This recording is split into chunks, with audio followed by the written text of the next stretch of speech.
ఎన్ today news కి స్వాగతం. ఏపీలో అవ్వాతాతలకు దశ మారిపోయింది.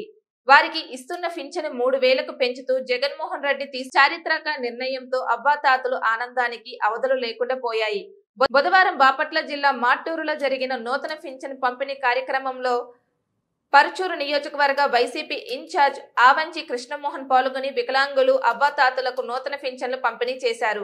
టీడీపీ ప్రభుత్వం ఓట్ల కోసం ఎన్నికల సమయంలో మాత్రమే వృద్ధులకు పింఛన్లు పెంచిందని విమర్శించారు. జగన్ ఎన్నికల సమయంలో పెంచిన విధంగా పింఛన్లు దశల వారీగా 3000కు పెంచినట్లుగా వివరించారు. రాష్ట్రం అనేక ఇబ్బందులలో ఉన్న పింఛన్లు మాత్రం ఆపలేదని తెలిపారు. కరోనా సమయంలో దేశంలోని అనేక రాష్ట్రాలు పలు సంక్షేమ పథకాలు ఆపేసినా ఏపీలో మాత్రం వాటిని కొనసాగించారని చెప్పుకొచ్చారు.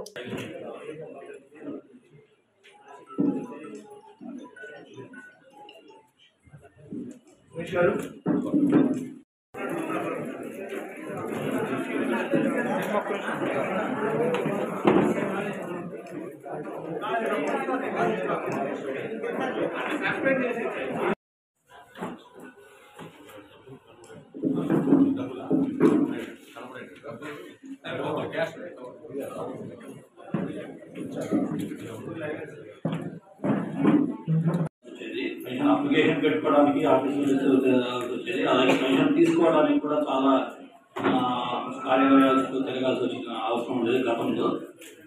అంటే ఎంత ఘోరమైనటువంటి పరిస్థితులు లేదనేది మీరు అర్థం చేసుకోవాలి. అలానే ఈ ఒక్క పెన్షన్స్ పథకమే కాదు, పేదవర్గాలకు సంబంధించినటువంటి ఏ సంక్షేమ పథకమైనా సరే అదేదో మేము దయచేసి మేమేదో పెద్ద ఆకాశం నుంచి ఊడిపడినాడు, లేకపోతే ఒక పెద్ద జమీందారులు అధికారంలో ఉండాలనేటువంటి పోజు కొట్టే పరిస్థితి కాకుండా అది మీ హక్కుగా మేము చేయాల్సినటువంటి ధర్మంగా బాధ్యతగా భావించి అర్హత మీకుంటే చాలు, మీ తలుపు తట్టి ప్రభుత్వ వ్యవస్థకు సంబంధించినటువంటి ముఖ్యంగా సెక్రటరీ సిబ్బంది కానీ వాళ్ళకి అనుసంధానంగా ఉన్నటువంటి వాలంటీర్లు చదువు లేనాడు కూడా చెప్పి ఏలుబుద్ధలు నుంచి అవసరమైన సంతకాలు పెట్టించి మీ చేత అప్లై చేయించి ప్రతి ఒక్క పథకాన్ని తూచా తప్పకుండా మీ ఇంటికి తీసుకొచ్చి ఇస్తున్నటువంటి పరిస్థితి. దీనంతటికీ కూడా జగన్మోహన్ రెడ్డి గారి ఆలోచన, నిబద్ధత.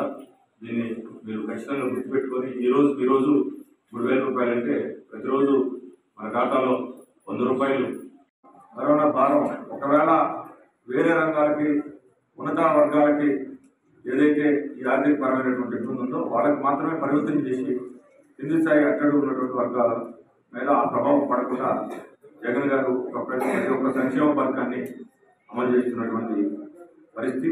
అలానే తెలుగుదేశం గతంలో 2004 ముందు కూడా 99 నుంచి 4 ఉన్నప్పుడు మీ అందరికీ బాగా అంటే చాలా మందికి అప్పుడు అంత ఏజ్ ఉండదు, ఇంకా మీ పెద్దలకు సంబంధించినటువంటి జ్ఞాపకాల అనుభవాలు ఉంటే కేవలం 50 రూపాయలు ఉండేది పెన్షన్. అప్పుడు కూడా రాజశేఖర రెడ్డి 2004 ముఖ్యమంత్రి రావగానే ఆయన 200 రూపాయలు పెట్టింది జరిగింది. 4 టైమ్స్ ఇమీడియట్గా ప్రభుత్వం వచ్చినటువంటి మొదటి నెలలోనే ఈ 50 రూపాయలు కూడా బిచ్చగానికి ఇచ్చినట్టు జన్మభూమి ప్రోగ్రాంలో ప్రతి 3 నెలలకు ఒకసారి 150 రూపాయలు జనవరి 6 అనేటటువంటి దీంతో ఈ ముసలాళ్ళందరినీ కూర్చోబెట్టి